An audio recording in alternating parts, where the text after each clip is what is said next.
What you're about to discover will shatter everything you thought you knew about choice, freedom, and control.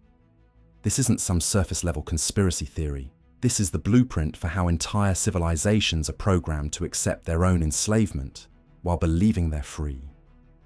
By the end of this, you'll see the invisible strings attached to every decision you make. Every emotion you feel, every belief you hold sacred. You think you're in control of your mind. Think again. Every impulse, every purchase, every political opinion has been carefully crafted by forces operating in the shadows of your consciousness. And the most terrifying part?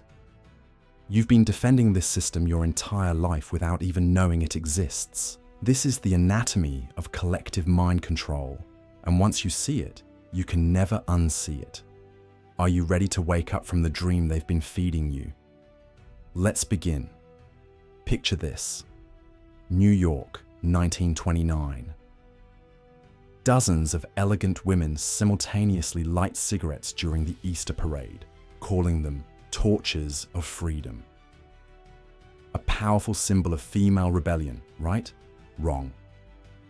Every single one of those women was a paid actress, performing in the first major social engineering experiment of the modern era. Behind this orchestrated demonstration was Edward Bernays, Sigmund Freud's nephew, working for the American Tobacco Company. Bernays had cracked the code on something revolutionary. You don't sell products anymore. You sell identities, feelings, dreams. Using his uncle's psychoanalytic theories about the unconscious mind, Bernays transformed smoking from a male vice into a symbol of female empowerment.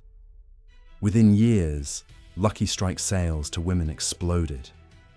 More importantly, this marked the birth of what Bernays called the engineering of consent. What happened that day wasn't marketing. It was warfare. Psychological warfare waged against the human mind itself. And nearly a century later, we're living in an infinitely more sophisticated version of that same battlefield. Every scroll through social media, every news story that triggers your emotions, every product that makes you feel incomplete without it, all weapons in this invisible war. The architects of control discovered something profound about human nature. We don't make decisions with our rational minds. We make them with our emotions, then use logic to justify what we've already chosen. Master the emotions, and you master the person. Control the emotions of millions. And you control civilization itself. Modern manipulation operates through layers so deep, most people never suspect they exist. The first layer is distraction. The ancient Romans perfected this with bread and circuses. Keep the masses fed and entertained, and they won't question power. Today, this strategy has evolved into a precise science. Your social media feeds aren't random. They're designed by behavioral neuroscientists to hijack your brain's reward system. Every notification, every endless scroll, every perfectly timed dopamine hit, all calculated to drain your mental energy. The goal isn't just to keep you glued to the screen, it's to exhaust every ounce of cognitive power you could use for growth or critical thinking. As former Google executive Tristan Harris revealed, these platforms compete for the most valuable commodity of the digital age, your attention. They've weaponized your own psychology against you. Who's going to meditate when there's an endless feed of content designed to be more addictive than cocaine? Who's going to read books when algorithms know exactly which buttons to push to keep you scrolling? The second layer runs deeper: emotional manipulation. Those behind the curtain understand that emotions are the language of the subconscious. Control emotions, and you control actions. Modern marketing isn't about selling products. It's psychology applied with surgical precision. Images of babies, children, and pets don't appear in advertisements by accident. They trigger deep maternal instincts, creating unconscious compulsions to protect and nurture. This isn't casual marketing.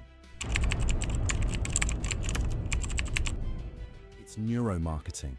based on decades of research into how the human mind actually works.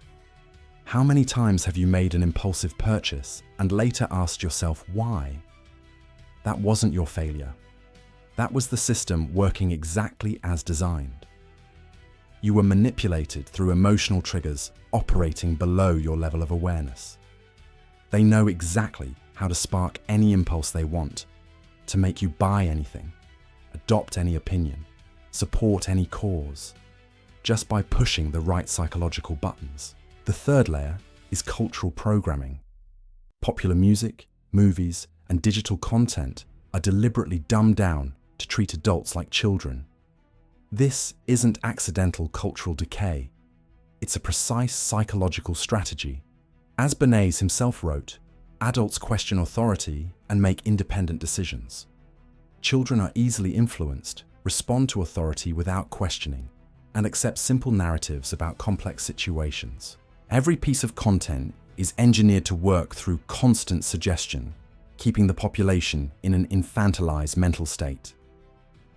The goal is creating totally dependent individuals with no capacity for complex decision-making.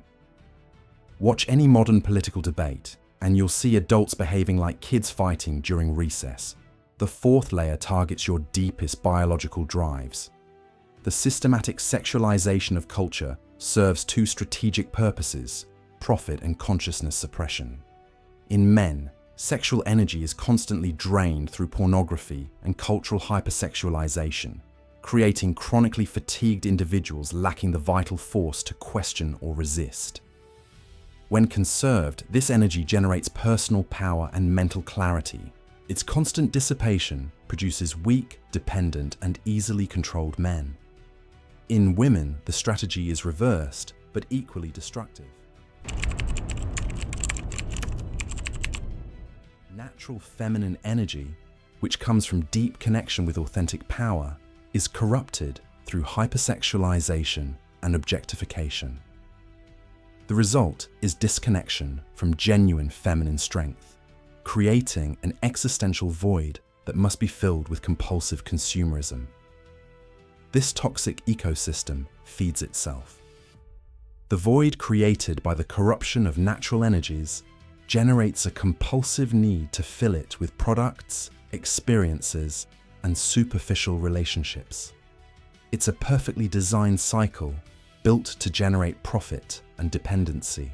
The fifth layer infiltrates your body chemistry. Pharmaceutical corporations don't just sell medication, they redefine the parameters of health and disease.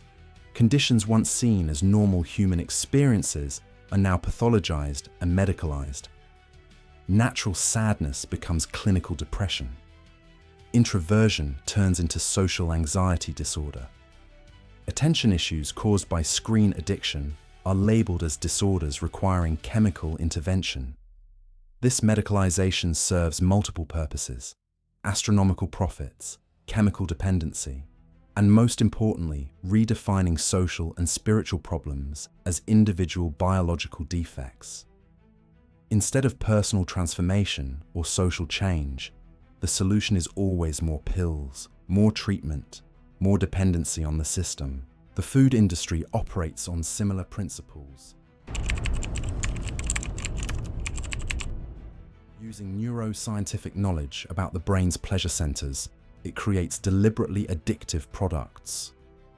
The specific combination of sugar, salt, and fat in processed foods isn't accidental. It's the result of decades of research on how to hack neurological reward systems. Populations chronically intoxicated by processed foods live in mental fog, emotional instability, and chronic fatigue. These states prevent critical thinking and effective action. When your body is constantly fighting chemical warfare, your mind becomes too exhausted to fight psychological warfare. But here's where it gets truly sinister. The ultimate goal isn't just control, it's self-control.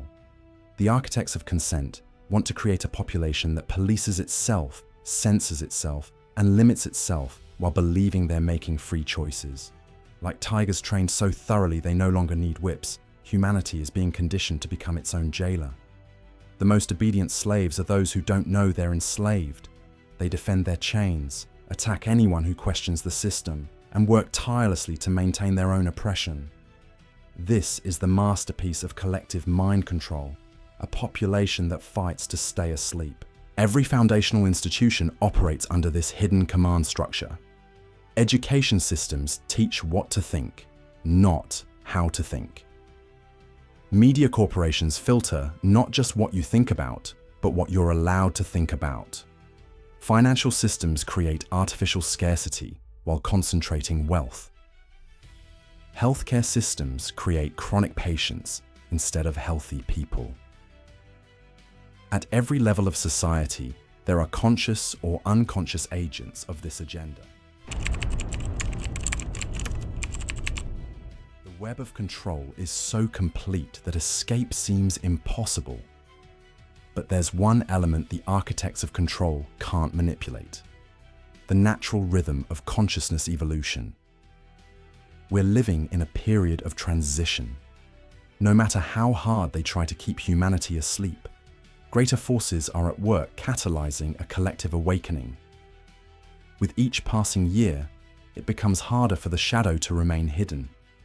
People are waking up, and the more they awaken, the weaker the illusion becomes. The real revolution won't be televised.